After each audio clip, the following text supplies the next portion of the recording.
കേരളത്തിൽ കട്ട ശത്രുക്കൾ, ബദ്ധവൈരികൾ. CPM-ഉം കോൺഗ്രസും ഇതാണ് കേരളത്തിൽ പായിട്ടുന്ന അടവെങ്കിൽ തമിഴ്നാട്ടിൽ തോളോട് തോൾ ചേർന്നാണ് അവർ വോട്ട് ചോദിക്കുന്നത്. കേന്ദ്രത്തിൽ BJP-ക്കെതിരെ NDA-ക്കെതിരെ വോട്ട് ചോദിക്കുന്നത് CPM-ഉം കോൺഗ്രസും ഒന്നിച്ചാണ്. മറ്റ് സംസ്ഥാനങ്ങളിലേക്ക് വരുമ്പോൾ ചിത്രം വീണ്ടും വ്യത്യസ്തമാകുന്നു. ഏതായാലും തമിഴ്നാട്ടിൽ അതിർത്തി സംസ്ഥാനത്തു നിന്നുള്ള കാഴ്ച ഇതൊക്കെയാണ്. ഏറ്റവും ഒടുവിൽ പുറത്തുവരുന്ന വാർത്തകൾ അനുസരിച്ച് തമിഴ്നാട്ടിൽ CPM-ന് വോട്ട് അഭ്യർത്ഥിക്കുകയാണ് UPA-യുടെ നേതാവ്, മഹാസഖ്യത്തിന്റെ നേതാവ് രാഹുൽ ഗാന്ധി. CPM സ്ഥാനാർത്ഥിക്ക് വോട്ട് അഭ്യർത്ഥിച്ച് AICC അധ്യക്ഷൻ രാഹുൽ ഗാന്ധി രംഗത്തുണ്ട്. വയനാട് രാഹുലിന്റെ സ്ഥാനാർത്ഥിത്വത്തെ ചൊല്ലി കോൺഗ്രസും ഇടതുപക്ഷവും കൊമ്പുകോർക്കുന്നതിനിടയിലാണ് തമിഴ്നാട്ടിലെ വിരുദുനഗറിൽ SU വെങ്കടേഷിനു വേണ്ടി രാഹുൽ ഗാന്ധി വോട്ട് തേടി എത്തിയിരിക്കുന്നത്.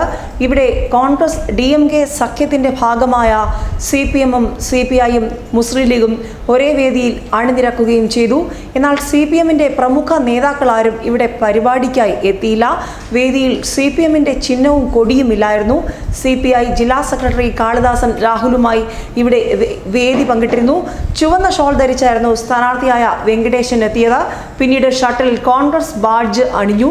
രാഹുൽ ഗാന്ധി, സോണിയാഗാന്ധി, MK സ്റ്റാലിൻ എന്നിവരുടെ ചിത്രത്തിനൊപ്പം CPM Tamil Nadu secretary K Balakrishnan, CPI സംസ്ഥാന സെക്രട്ടറി J മുത്തരശൻ, മുസ്ലിം ലീഗ് അഖിലേന്ത്യാ പ്രസിഡന്റ് ഖാദർ മൊയ്തീൻ എന്നിവരുടെ ചിത്രങ്ങളും വേദിയിലുണ്ടായിരുന്നു. അതായത് കേരളത്തിൽ പ്രത്യക്ഷമായ പോരാട്ടം LDF-ഉം UDF-ഉം നടത്തുമ്പോൾ, കോൺഗ്രസും CPM-ഉം നടത്തുമ്പോൾ, തൊട്ടടുത്ത് അതിർത്തി സംസ്ഥാനമായ തമിഴ്നാട്ടിൽ നിന്നുള്ള ഈ കാഴ്ചകൾ തുടക്കം മുതൽ തന്നെ വലിയ ചർച്ചയായിരുന്നു.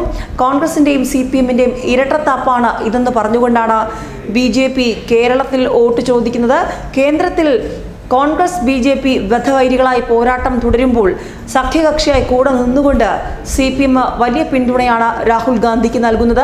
ഇതിൻ്റെ ഏറ്റവും പ്രത്യക്ഷമായ തെളിവാണ് തമിഴ്നാട്ടിൽ നിന്നും വന്നുകൊണ്ടിരിക്കുന്നത്. തമിഴ്നാട്ടിൽ ഒരേ വേദിയിൽ CPM-കാരും കോൺഗ്രസ്സുകാരും വരുന്നു. CPM സ്ഥാനാർത്ഥിക്ക് രാഹുൽ ഗാന്ധി വോട്ട് ചോദിക്കുന്നു. തിരിച്ചും അതുതന്നെയാണ് സാഹചര്യം.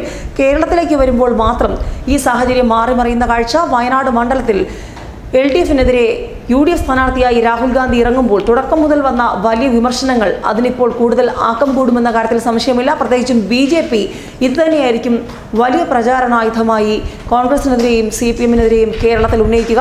നിലവിൽ 20 മണ്ഡലങ്ങളിലും ഈ ഒരു സ്ട്രാറ്റജി തന്നെയാണ് BJP മുന്നോട്ട് വെക്കുന്നത്.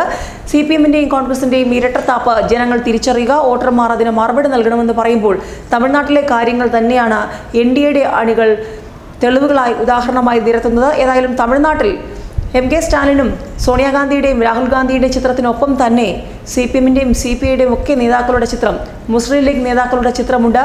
ഒന്നിച്ചൊരേ വേദി പങ്കിടുന്നു, ചുവന്ന ഷോൾ അണിയുന്നു, പിന്നീട് കോൺഗ്രസിൻ്റെ ചിഹ്നം കൈമാറുന്നു. ഇങ്ങനെയുള്ള സാഹചര്യങ്ങളിലൂടെയാണ് തമിഴ്നാട്ടിൽ CPM-ഉം കോൺഗ്രസും കടന്നു പോകുന്നത്. കേരളത്തിൽ മാത്രമാണ് ഈ സ്ഥിതിക്ക് തുടക്കം മുതൽ ആകെ ഒരു വ്യത്യസ്തതയുള്ളത്.